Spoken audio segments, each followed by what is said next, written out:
السلام عليكم ورحمة الله. العربية دي مبدئيا لسه جاية من أقوى عربيات الرمود اللي وصلت لي فيها.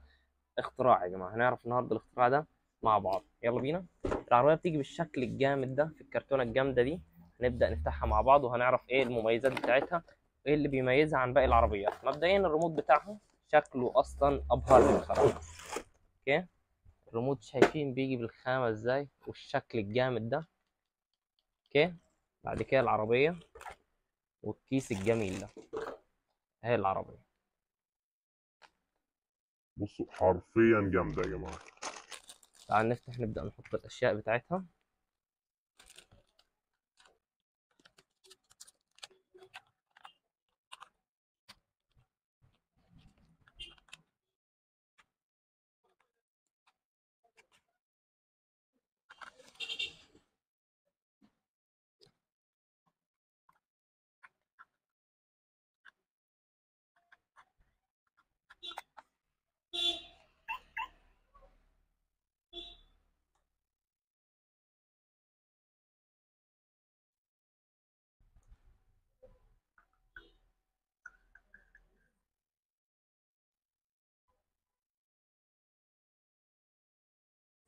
جاي معاه الشاحن، مبدئيا بيكون الشاحن والريموت.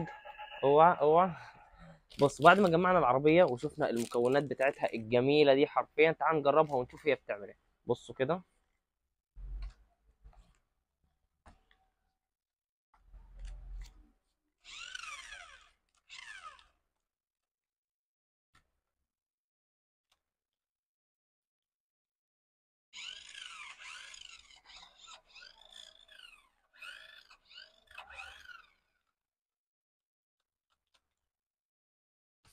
بص،